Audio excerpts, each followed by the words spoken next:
Hello friends, welcome to our channel. இன்றைக்கி நம்ம வீடியோவில் வந்து சாஃப்டான ஜூஸியான ஹனி கேக் எப்படி செய்ய போகிறதுன்னு தான் பார்க்க போகிறோம். வீடியோக்குள்ளே போகிறதுக்கு முன்னாடி நீங்கள் என்னுடைய சேனலை சப்ஸ்கிரைப் பண்ணலைன்னா வீடியோக்கு கீழே உள்ள ரெட் கலர் சப்ஸ்கிரைப் பட்டனை ப்ரெஸ் பண்ணி சப்ஸ்கிரைப் பண்ணிக்கோங்க. கூடவே இருக்கிற பெல் ஐக்கானையும் கிளிக் பண்ணி அதில் ஆளுங்கிற ஆப்ஷனை சூஸ் பண்ணிக்கோங்க. ஸோ அந்த நெக்ஸ்ட் போகிற வீடியோஸ்லாம் நீங்கள் மிஸ் பண்ணாமல் பார்க்கலாம். இப்போ கேக் பண்ணுறதுக்காக ஒரு மிக்ஸி ஜாரில் வந்து 2 முட்டை சேர்த்துக்கிறேன். நீங்கள் முட்டை வேணாம்னு நினச்சிங்கன்னா முட்டைக்கும் பாலுக்கும் பதிலாக 3/4 கப்பு வந்து தயிர் சேர்த்துக்கோங்க. இப்போ இது கூடவே வந்து ஒரு 1/2 கப்பு வந்து சர்க்கரை சேர்த்துக்கிறேன். இது வந்து கிட்டத்தட்ட 100 கிராம் இருக்கும். கூடவே 1/2 கப்பு காய்ச்சி ஆற வச்ச பால் சேர்த்துக்கலாம். 1/2 டீஸ்பூன் வந்து வெனிலா எசன்ஸ் சேர்த்துக்கிறேன். 1/2 கப்பு வந்து எண்ணெய் சேர்த்துக்கலாம். நான் வந்து சன்ஃப்ளவர் எண்ணெய் தான் எடுத்துருக்கிறேன். எண்ணெய்க்கு பதிலாக உருக்கின வெண்ணெய் கூட நீங்கள் சேர்த்து செய்யலாம். இப்போ இது எல்லாத்தையுமே நம்ம பிளெண்ட் பண்ணி எடுத்துகிட்டு வந்துடலாம். இப்போ இது எல்லாத்தையும் நல்லா அரைச்சி எடுத்துகிட்டு வந்தாச்சு பாருங்கள். இது அப்படியே இருக்கட்டும். அடுத்ததாக நம்ம மாவு ரெடி பண்ணிக்கலாம். இப்போ இது மாதிரி ஒரு பிளேட்டில் ஒரு சல்லடை ஒன்று வச்சுக்கோங்க. இப்போ 1/2 கப்பு மைதா மாவு இதில் சேர்த்துக்கலாம். இந்த மைதா மாவு பார்த்திங்கன்னா கிட்டத்தட்ட வந்து 200 கிராம் இருக்கும். 1/2 டேபிள் ஸ்பூன் வந்து பேக்கிங் பவுடர் சேர்த்துக்கிறேன். 1/4 டீஸ்பூன் பேக்கிங் சோடா, 1/4 டீஸ்பூன் வந்து உப்பு சேர்த்துக்கலாம். இப்போ இது எல்லாத்தையும் நம்ம சலிச்சு எடுத்துடலாம்.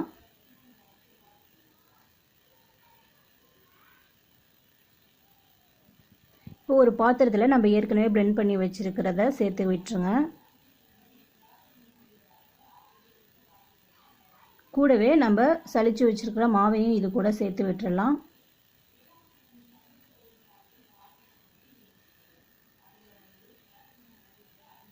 சேர்த்ததுக்கப்புறம் இதை வந்து எந்தவித கட்டியும் இல்லாமல் நல்லா கலந்து விட்டுறலாம்.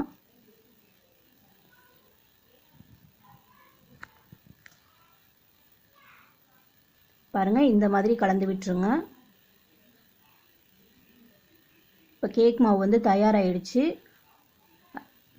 இப்போ அடுத்ததாக இதை நம்ம பேக் பண்ணிடலாம். அதுக்கு நான் இன்றைக்கி வந்து பேக்கிங் டின்னு எடுத்துருக்கிறேன். இதில் உள்ளே வந்து பட்டர் ஷீட் போட்டு மேலெல்லாம் நெய் அப்ளை பண்ணிவிட்டு நம்ம ஏற்கனவே ரெடி பண்ணி வச்சுருக்கிற மாவை உள்ளே சேர்த்துருங்க. எல்லா மாவையும் சேர்த்து விட்டதுக்கப்புறம் இதை ஒரு முறை லேசாக நம்ம டேப் பண்ணிக்கலாம்.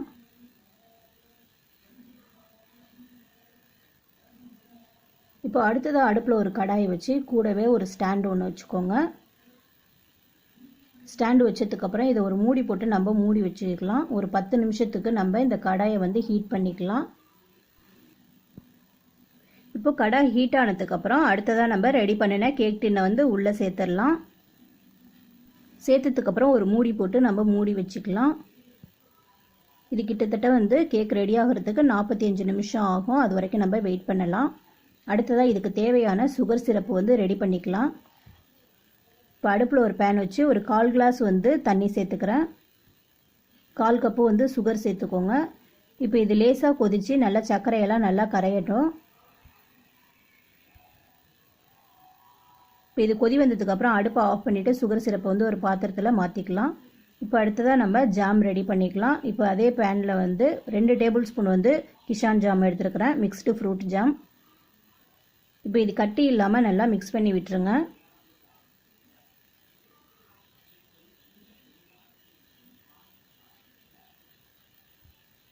இப்போ இதெல்லாம் கரைஞ்சதுக்கப்புறம் நம்ம வந்து அடுப்பை ஆஃப் பண்ணிடலாம். இப்போ அடுத்ததாக கேக் ரெடி ஆகிடுச்சான்னு பார்த்துடலாம்.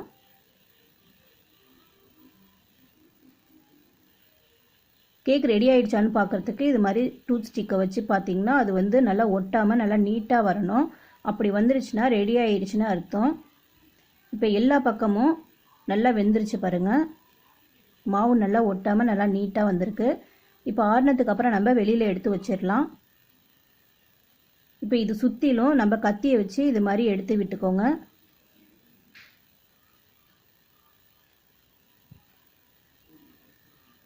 எடுத்து விட்டதுக்கப்புறம் இதை வந்து ஒரு பிளேட்டுக்கு நம்ம மாற்றிக்கலாம். கேக் வந்து ரொம்ப சூப்பராக வந்திருக்கு பாருங்கள். இது மேலே உள்ள பட்டர் ஷீட்டை வந்து நம்ம ரிமூவ் பண்ணிக்கலாம். கேக் வந்து அடிப்பிடிக்காமல் நல்லா பர்ஃபெக்டாக வந்திருக்கு. இப்போ இதை திருப்பி விட்டுட்டு நம்ம மேலே உள்ள லேயரை வந்து கட் பண்ணிக்கலாம்.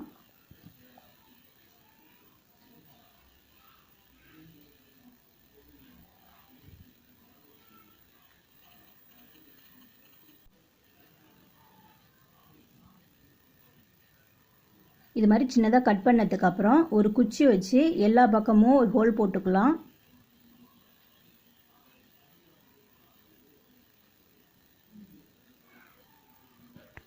அடுத்ததாக நம்ம ரெடி பண்ணி வச்சுருக்கிற சுகர் சிரப்பை வந்து மேலே சேர்த்துக்கலாம். ரொம்ப சிரப்பு சேர்க்காதீங்க, குறைவாக சேர்த்திங்கன்னா போதும். அதிகமாக சேர்த்திங்கன்னா கேக் எடுக்க கஷ்டமாக இருக்கும். இப்போ எல்லா பக்கமும் சுகர் சிரப்பை சேர்த்ததுக்கப்புறம் மேலே நம்ம ஃப்ரூட் ஜாமை சேர்த்து விட்டுக்கலாம்.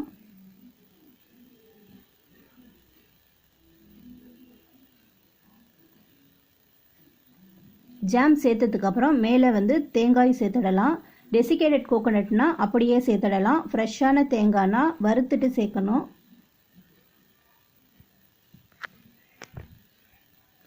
இப்போ ரொம்பவே சூப்பரான ஜூஸியான ஹனி கேக் தயாராகிடுச்சு. இப்போ அடுத்ததாக இந்த கேக்கை நான் கட் பண்ணி காமிக்கிறேன். கட் பண்ணுறதுக்கு நல்ல ஒரு சாஃப்டாக இருக்குது, நல்லா பர்ஃபெக்டாக வந்திருக்கு கேக். குழந்தைங்களுக்கு இது மாதிரி கேக் செஞ்சு கொடுக்குறப்ப ரொம்ப விரும்பி சாப்பிடுவாங்க. இது ரொம்ப சிம்பிளாக நம்ம வீட்டிலேயே செஞ்சிடலாம். ரொம்ப அருமையான ரெசிபியும் கூட. கண்டிப்பாக இந்த கேக் ரெசிபியை நீங்களும் வீட்டில் ட்ரை பண்ணி பார்த்துட்டு எப்படி இருந்ததுன்னு என்னோட கமெண்ட் செக்ஷனில் சொல்லுங்கள். இந்த வீடியோ உங்களுக்கு பிடிச்சிருந்துச்சுன்னா லைக் பண்ணுங்கள், கமெண்ட் பண்ணுங்கள், ஷேர் பண்ணிக்கோங்க. மறக்காமல் என்னுடைய சேனலை நீங்கள் சப்ஸ்கிரைப் பண்ணிக்கோங்க. தேங்க்ஸ் ஃபார் வாட்சிங்.